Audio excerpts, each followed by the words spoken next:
Assalamualaikum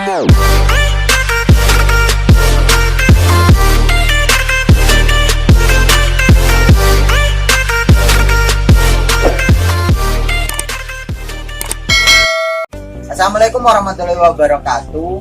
Kembali lagi di Puyuh Project, konten yang membahas tentang budidaya peternakan puyuh. Nah, kemarin kita udah bahas penyakit. Nah, kali ini saya akan menjelaskan tentang kandang produksi, teman-teman. Biar nggak bosan kita seling-seling. Kemarin kan udah penyakit, ini kandang produksi. Nah, kandang produksi yang dipakai oleh Puyuh Project itu kayak gini, teman-teman. Ini kebetulan kemarin kami habis dari pembuatannya. Nah, tapi memang belum selesai sih, sebagian sudah ada yang selesai. Nah, saya nanti apa fungsi-fungsinya, gimana kandangnya, nah nanti kalian perhatikan.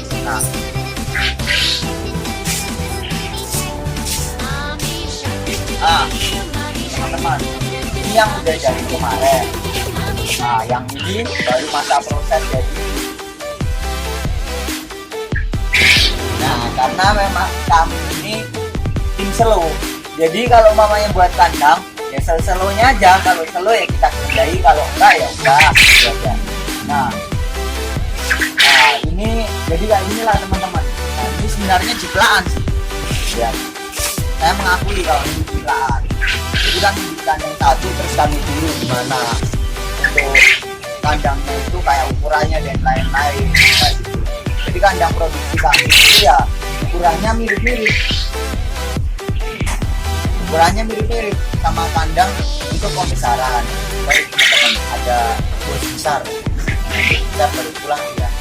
Nah, jadi untuk ukurannya mirip-mirip untuk kandang ini sama kandang pembesaran. Cuma bedanya itu kalau kandang pembesaran dia itu nggak pakai buat telurnya, teman-teman, buat wadah telurnya. Nah, jadi kayak ini yang umum sih, teman-teman. Umumnya memang kayak gini untuk kandang. Siap, bos. Nah, untuk kandang produksi, jadi yang pertama itu kandang produksi pasti ada tempat makannya yang kami pakai. Kalau yang lama kami pakai yang biasa, pakai bahannya pakai triplek. Ini kami perbarui. Karena kenapa, teman-teman, kelebihannya yang ini sama yang ini? Kalau yang ini kelebihannya dia itu makannya lebih cepat turun ya. Kalau dia ditotol di dalam, ditotol sama si puyuh itu makannya cepat turun. Kalau sedangkan yang ini kalau ditotol memang harus kita tekankan gini. Kalau enggak ya ini, nah ini, teman-teman, ini contohnya. Ini cuma berlubang-lubang, nggak turun, tapi memang harus kita gini. Kalau yang pakai papan kelebihannya, kalau yang pakai kayak gini nggak usah, karena ini, teman-teman, jadi udah otomatis dia ditotol bakal turun. Nah, gitu.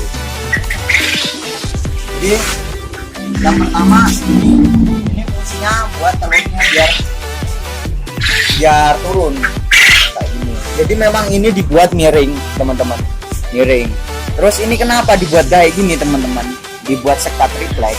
Ini fungsinya buat kenapa? Buat teleknya itu biar kotorannya itu telek lah, kalau orang Jawa bilang ya. Teleknya itu nggak kemana-mana lah.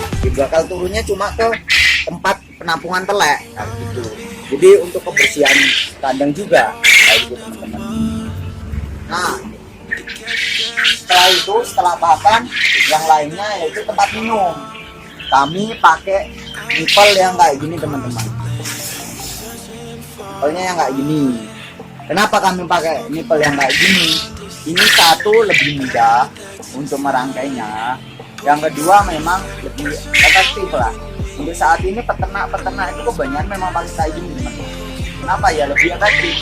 Biayanya nggak terlalu banyak. Karena kita cuma butuhkan selang-selang seperti ini.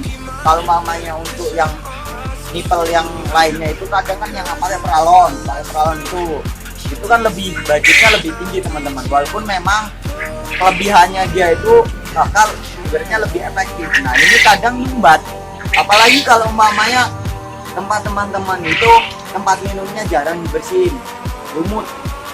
Kayak punya puyuh project yang kemarin yang belum dibersihin kayak itulah. Nah, jadi dia bisa nyumbat. Kalau udah nyumbat itu bakal mematikan si pimpel ini, jadi kesumbat pimpelnya nggak jalan, jadi bisa mati teman-teman. Kemarin kejadian di puyuh project si puyuh ini mati karena kesumbat, pimpelnya mati gila teman-teman. Terus kameramen ini pindah-pindah nah. Terus apalagi teman-teman, jadi ya memang kayak gini. Paling kita untuk bukunya ya kayu ini ukurannya 2 kali 4. Kalau untuk ininya ya, untuk persedinya itu 2 kali 4. Misalnya pakai yang besar, ya terserah yang jauh kalian main besar terserah. Nah, untuk streamingnya ini streamingnya kalau mamanya teman-teman yang bergayanya yang anti karat ada beberapa ini streamingnya. Parah. Nah, itulah teman-teman. Jadi kayak gitu aja sih untuk kandangnya itu ya sama. Ini tempat teleknya. Kameramen, ini tempat teleknya. Memang ini dibuatnya untuk full bisa dicopot sama dipasang teman-teman. Kenapa fungsinya? Buat bisa bersihin. Ini tempat telurnya juga, alasnya ini juga kami buat itu biar enggak ibaratnya gampang dicopot lah. Karena ini kan buat telek loh. Kadang teleknya nyangkut-nyangkut terus mamanya update. Nah, ini bisa dibersihkan teman-teman.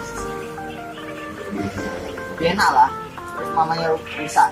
Ininya juga itu bisa dibersihin. Dibersihin malah diperbaiki. Kalau yang streaming kayak gini nih murah teman-teman. Yang mahal itu streaming kayak gini. Streaming kayak gini itu mahal. Kemarin itu 1 bulannya itu nggak tahu sih, lupa aku teman-teman, tapi mahal kalau yang streaming kayak gini. Nah, terus apa lagi ya? Nah, untuk atasnya kami buat karung ini juga. Jadi di sini kandang kayak gini nih, teleknya itu sama atasnya itu jadi satu teman-teman. Tapi tenang, puyuh ini nggak bisa, maksudnya bisa terbang, cuma kayak ayam lah puyuh. Jadi nggak walaupun ini copot nggak bisa keluar dari atas. Itu aja sih. Oh iya, kalau mamanya kalian puyuh lagi ibaratnya baru masuk kandang, itu kan biasanya kita beli bibit itu umur 25 kan. 25 itu masih bisa keluar. Nah, untuk antisipasinya teman-teman, untuk puyuh-puyuh yang baru datang itu kita kasih entah halangan di sini triplek atau karung biar enggak lepas-lepas. Karena yang kemarin pengalaman saya itu puyuhnya pada lepas. Nah, karena lewat sela-sela kayak ini puyuhnya bisa. Terus mati juga kan, dia usahaan untuk keluar. Nah, nyangkut kepalanya di sini, nggak bisa ditarik lagi, matilah dia. Nah, untuk ukurannya sih itu lebih jelasnya kita nanti saya kasih di Google Drive, saya berikan di di deskripsi ya teman-teman. Kenapa nggak saya tunjuk ini berapa meter? Kelamaan teman-teman, nanti kalian bosan. Saya yakin buat video ini panjang-panjang pasti kalian bosan kayak gitu. Jadi saya kasih ilmunya aja, fungsi-fungsinya. Nanti teman-teman pun bisa membuatnya dengan yang penting tahu fungsinya. Kalau teman-teman udah tahu fungsinya buat kandang kan ibaratnya ya yang penting kan fungsinya sama itu teman-teman. Nah, untuk nanti untuk berapa kapasitasnya itu disesuaikan sama kandang teman-teman. Semakin lebar semakin banyak, itu kan otomatis teman-teman. Kalau yang ini itu sekitar 30, tapi di isi 35 masih bisa. Nah, kayak ini nih kami isi 35 ya, karena ya kami tim slow teman-teman. Jadi kalau buat kandang santai, yang penting buat kayak gitu. Jadi selalu yang penting kerja gitu loh teman-teman. Kalau kata orang Jawa, teko tenang, yang penting laku. Oke, nah, kayak gitulah. Nah, ini teman-teman, sekalian ini kan udah kita bahas kandang ini udah cukup menurut saya. Karena ya yang penting teman-teman tuh tahu gambarannya, tahu fungsinya, udah itu selesai. Tahu perhitungan untuk populasinya sudah selesai. Jadi nggak ribet-ribet buat kandangnya itu harus gimana.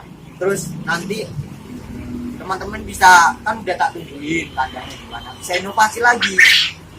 Semakin banyak teman-teman inovasi, semakin terbentuklah keefektifan kandang produksi itu yang bagus gimana, ya kan? Nah teman-teman, ini tak tunjukin ini lah hasilnya dari project. Nah, kan pakai packingan yang kayak gini teman-teman. Nah, pakai packingan yang kayak gini, jadi nggak pakai yang ini ya, karena kenapa? Ini lebih menurut saya ya, ini menurut saya, karena beda-beda sih teman-teman, setiap peternakan itu beda-beda. Tapi menurut saya ini lebih aman lah, karena ini didudulin nggak apa, lebih aman. Terus kalau mamanya rusak apa-apa, ini murah. Ini satu kardus sama rak-raknya ini ya, itu 10.000, yang murah. Kalau kita kan biasanya ngasih ini ke penjual, habis itu ini kan dibalikin lagi. Nah kadang rusaknya itu kalau kena air, kena apa, itu kadang juga soalnya dari tengkulak-tengkulak itu biasanya mereka itu langsung dibawa ke pasar, langsung didagangin kayak gini. Jadi kardusnya itu kena air, kena apa di pasar kayak gitu, jadi gampang rusak. Tapi ada juga yang mereka langsung buat bungkusan sendiri, kayak buat terakhir sendiri. Jadi memang mereka udah ada sendiri kayak gitu. Kalau agen-agen itu ya teman-teman. Nah, di kemarin harga telurnya lagi turun dari 280 rupiah ya. Sekarang itu 26 rupiah. Nah, ya kita bertahan aja teman-teman. Tapi masih untung kok, masih untung. Untuk di wilayah Jogja itu masih untung sekali. Entah ya di tempat teman-teman itu biasanya setiap daerah beda harga. Karena beda harga pakan juga.